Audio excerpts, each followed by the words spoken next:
because when we look at the Old Testament, we find the Shema, chapter 6, verse 4, Shema Israel, Adonai Elohim. The word Elijah in the Hebrew language means God is with us. Well, beloved, you see, Muhammad Hijab himself doesn't know anything about Hebrew. He isn't a Hebrew scholar, and I don't know even if he's an Arabic scholar.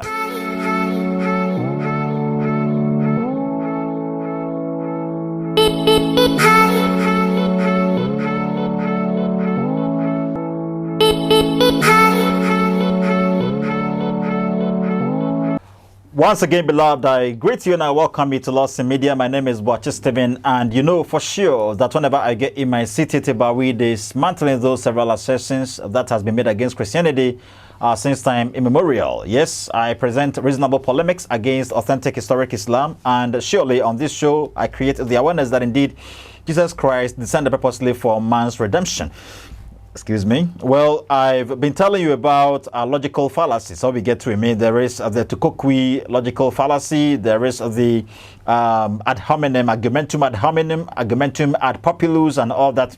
All these logical fallacies, the fallacy of limited information, and all that. All these are logical fallacies. So we get to, you can come across several of them in books. You can come across several of them in movies. You can come across several of them in stories, and all that we get to. And that's exactly what makes people get to know that indeed a matured person wrote this book, or a matured person made or did this presentation.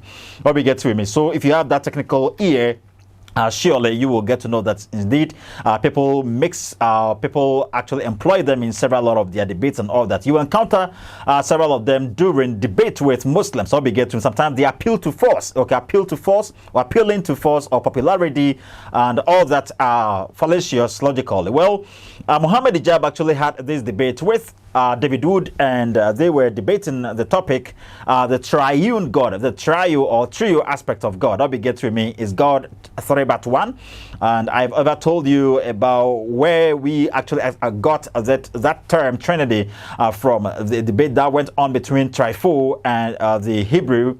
Yes, the Trifo, the Jew, and Tertullian. Okay, that was somewhere in the 2nd century AD. I'll be get to me. He actually employed that. Tertullian actually employed this to explain what actually is meant by Godhood in the Bible. I'll be get to me. The actual term isn't found in the Bible, but the concept is found in the Bible. Well, this man, I think he's actually running a commentary on what transpired during the discourse of Muhammad Hijab. He actually employed several lot of logical fallacies, and that's exactly what he's going to pinpoint to our hearing, and it's worth our listening. Let's take a quick break and return to this.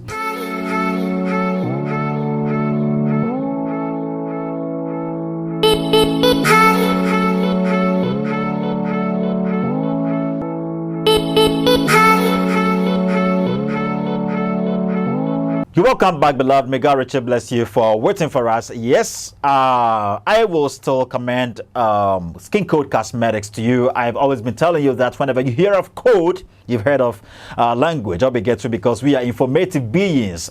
I am an information from the language that was produced by my parents, because whenever you hear of genetic code, that is genetic language, and that genetic code is deoxyribonucleic acid, that is DNA. How we get to me? So, talking of code, you're talking about sometimes talking about number, you're talking about language. Do you understand? So, your skin is actually going to speak some language. If you would contact the number that is emerging on your screen, and seriously, you would explain everything to Skin Code Cosmetics.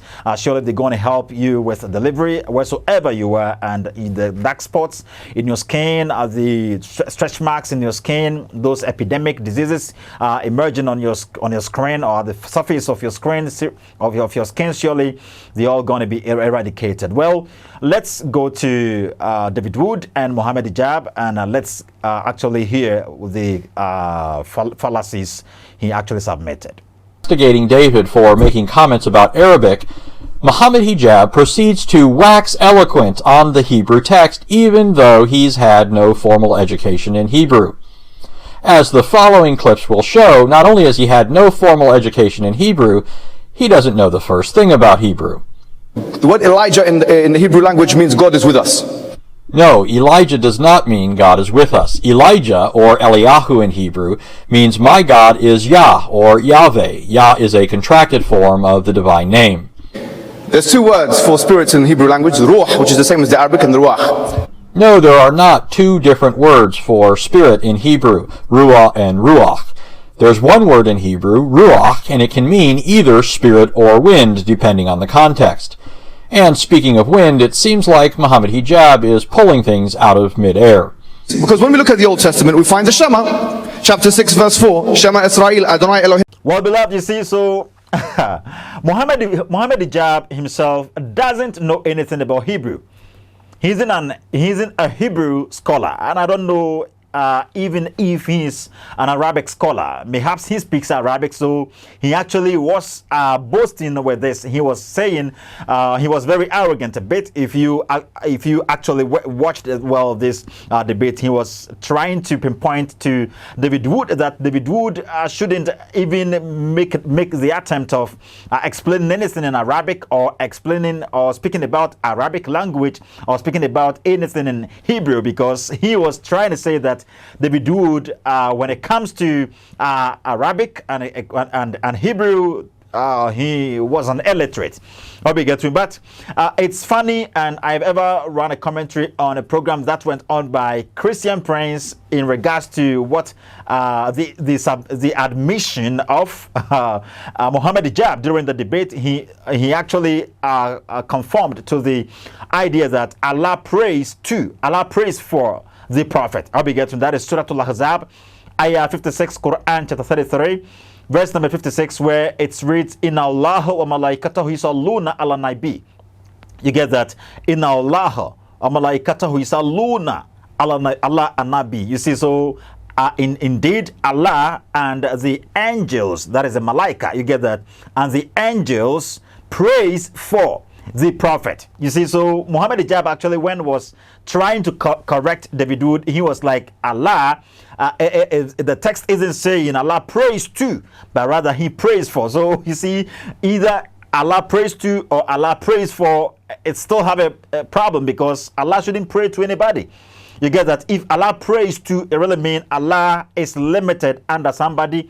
And if Allah prays for, it still means Allah is limited under somebody, because there is someone higher or suprema to Allah. Because to pray for somebody, you must pray to somebody for somebody.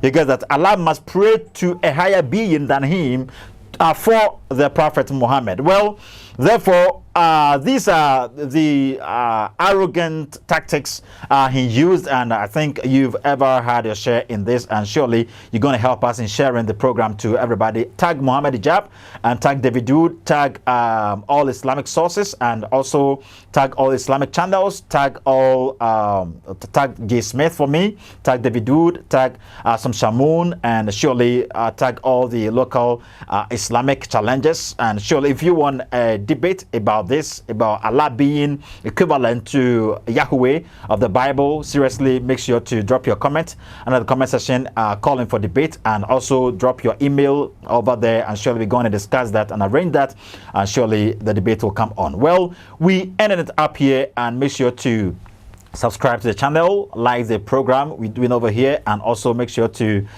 share the program to your loved ones. Bye-bye.